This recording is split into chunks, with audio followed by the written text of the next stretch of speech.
What's up everybody, Jack here from Chrome, and this is the ZLL SG906 Max3. Yep, this is a beast drone, the Beast Evo.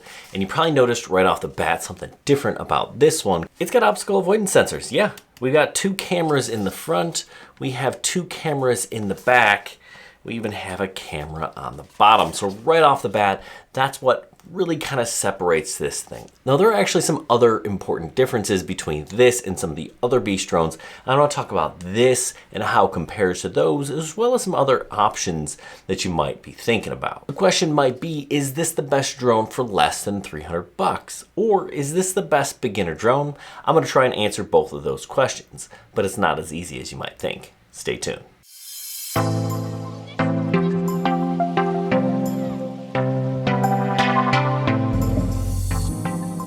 So let's talk about some of the specs that this guy has. Now, we have a 4K camera on a 3-axis gimbal, and that's really what you're looking for. Some drones have 2-axis gimbals, some do it electronically, at least a stabilization, and what you want is a real 3-axis gimbal. We've got that, so that's good. They tell you it has a flight time of up to 30 minutes. It's not gonna last 30 minutes, but you should be able to get more than 20, 25 if you're really pushing it, and it really all kind of depends on the environment that you're flying as well as how you fly. Now they say this has a range of up to 4,000 meters. That's 2.5 miles. Now I can't say that I pushed it that far because I don't really like to fly drones out of my visual line of sight. That's a rule, but it absolutely does perform better than some of the older drones. It's definitely beating the old Beast Pro 2 here in terms of range, and actually the signal coming back to my phone is even crisper and clearer than I've ever experienced on a drone in this price range. Remember, this thing is $299 if you get it the one battery package.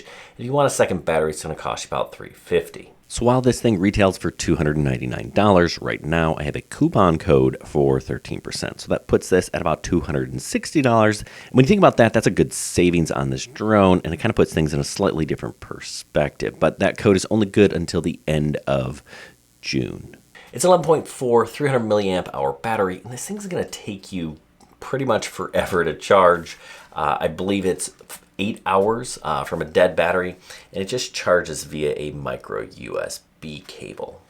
One of the nice things about this drone is you can put an SD card in here to record your footage. Some drones you can't, at least not all of the beginner drones, and that's going to give you the best quality. Now, yes, you can record to your phone, but the quality, the image quality, the pictures and videos is going to be a lot better if you're recording here. We've got a light on the bottom that you can activate with the remote, so if you're landing at night, that's going to illuminate where you're going. Pretty solid option. Now, they say this thing has a 50 times zoom. That's really good. Except it isn't. It's actually just going to digitally zoom in 50 times. You can do that in post-processing with any sort of video editing software. You just zoom in. It gets pretty grainy, and we'll take a look at that too. Now, yes, it's a 4K camera, but that is not the most important thing when it comes to camera. There's a whole lot of important factors, a whole lot of more important factors. This thing has a 1/3.2 inch sensor. That's not a big sensor, right? So you're not going to get high quality video if you're flying this thing at dusk or dawn or anywhere where there isn't really good light. So I'll let you kind of decide on the camera quality yourself, right? So it'll shoot 4K, but you know, at a max of 30 frames a second. Yes, it is stabilized, but it's not the greatest gimbal. You know, you'll still see some shake from time to time. You know, pictures are good. They're fine. You know, it's an okay drone. Just at $300, you know, there isn't much in terms of quality, right? This isn't going to do professional grade stuff. And really the best option there is probably the Mini 2 SE for a little over $300, right around $350. But you know, you got to kind of figure out where is your price range. And when you think about the coupon code, putting this thing at $260, that's very different. Now that said, this is a pretty solid camera for a drone that's $300 or less. I absolutely prefer it to the Beast Pro 2 or even my favorite drone for less than 300 bucks so far, the MJX Bugs 18 Pro. but it absolutely cannot hold a candle to this DJI Mini 3 Pro. In fact, the 4K footage coming out of the Beast Max 3 isn't going to be on par with the 2.7K quality footage you can get out of the DJI Mini SE2. Listen, this is a really nice drone, but when it comes down to it, for 300 bucks, it just doesn't have the fit and finish or the polish that any sort of DJI or Autel drone will have. Even some of the Hubsan drones or Fimi drones do a little bit better job of putting things together, usability and things like that. I found the interface on this to be pretty clunky. There's plenty of misspellings and things that don't make sense to me. It's not very intuitive at all. It's basically they had somebody that wasn't incredibly fluent in English translate some of the things from Chinese, and it just didn't translate well. Plus, this is a pretty new drone. Now, I do expect them to make it better with a firmware update, but they don't come nearly as frequently as DJI or Autel does to help fix bugs on their drones. This drone definitely has a few bugs. When I switched to sport mode the very first time, the camera was shaking. It took me a few different gimbal calibrations to get this thing level. It just doesn't have the polish that a lot of the slightly more expensive drones do. Now that said, it's hard to find a drone for $300 with a 4K camera and obstacle avoidance, right? The Beast Pro 2 here, this was an abject failure. This X1 Eagle Wings, there's lots of green on it because I crashed it with the obstacle avoidance on. So how does this obstacle avoidance fare? Well, it's not actually obstacle avoidance, it's obstacle sensing. And what it's going to do, it's going to beep at you and then it's going to stop. Now, the front obstacle avoidance was pretty hit or miss, to be totally honest, and actually more times miss than hit. The rear obstacle avoidance cameras actually were spot on pretty much all the time. They sense things, but generally speaking, I'm flying forward. But also when I'm flying forward, I see what I'm flying into so I can avoid it. Usually when I make a mistake, it's when I'm flying backwards or sideways. So it is nice to see that those are working. Okay, so let's watch obstacle avoidance in action, or not in action. Here it is. I'm trying to get the front sensors to recognize this bush in front of me, but it kind of doesn't until it's too late. You can see it's kind of starting to beep there, but nope, didn't quite work.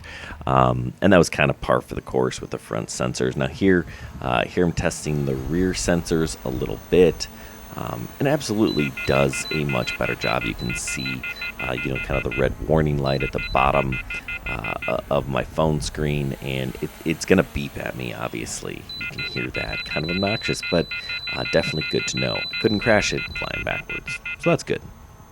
I was a fan to see that they replaced kind of this telescoping top-mounted obstacle avoidance. These just didn't work very well at all. They're obviously not aerodynamic. They look goofy, and they're just not good, right? So the integrated obstacle avoidance is a nice touch, but again, if it's not going to work, is it really worth paying for?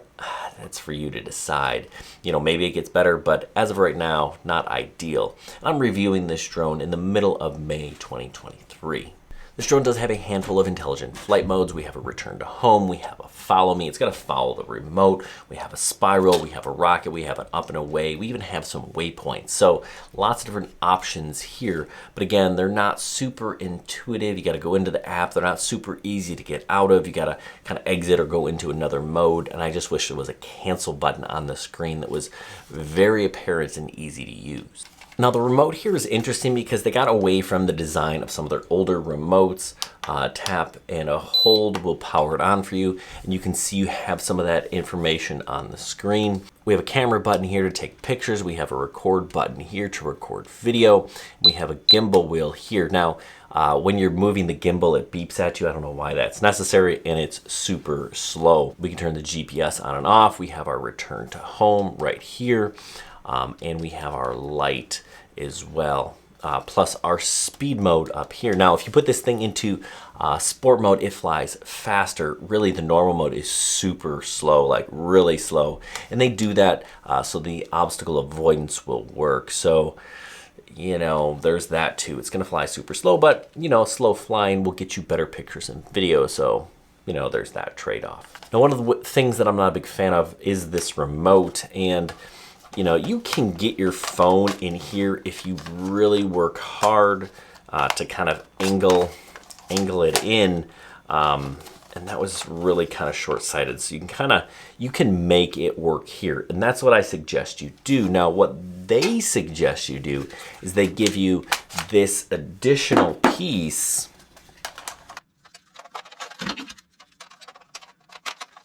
It slides in. Eventually I'll get it in there. There we go. And it slides in. And then you can put your phone here. But the problem with that is I can't see the screen. Oh, but you know what? They say you can hold it vertical for vertical shooting. Does it shoot vertical videos? The answer is yes, but not really. It doesn't turn the camera sideways. It just crops the photo. So you know, unless you really want to line up your shots here 9x16, I'd probably ditch this extra phone holder. It's just kind of short-sighted, really. But it is nice that you're connecting to the remote. The drone is connecting to the remote, and then the remote connects to your phone via cable. That just allows for a better signal, and that's what allows it to do that 4,000 meters or 2.5 miles of range, because it's talking here and not just straight Wi-Fi. So the question is, do I recommend this drone? Well, I absolutely recommend it over the old Beast Pro, right? The 2. It's definitely better than something like this Eagle Wings, which is about the same price. But when it comes down to the Bugs Pro here, I'd probably give this thing the edge. Now, the camera on the Bugs here isn't quite as nice, and it doesn't have as many intelligent flight modes. It does an orbit, it does a follow me, it does a return home, and that's basically it. So why would I recommend this? Well, the user interface is really simple, it's very easy to use, and it's less expensive. I've seen this thing for about 200 bucks. You get to pay an extra $100 for this guy. Now you get a better camera, you do have that obstacle avoidance, you do have some extra flight modes, but do they always work? No. So there's that. Instead of spending $300, I'd recommend you spend less or you spend more. For about $350, you can get the DJI Mini SE2, and that is hands down a better machine, better flight modes, better camera, more reliable, easier to use. It's also smaller. This thing is over 250 grams, which means you have to register it, at least if you're in the United States, and there are all sorts of other rules coming your way in terms of remote ID and things. This is not, as far as I know, it is not remote ID compliant. Anyway, I hope this was helpful. If it was, give us a thumbs up. Check out our website, halfchrome.com. And if you're looking to get into Part 107, you want to be a drone pilot, or you want to make money with a drone, you're going to need to pass that course, and I've got lots of information on that for all our Patreons linked down below. Hey, good luck everyone, and happy flying.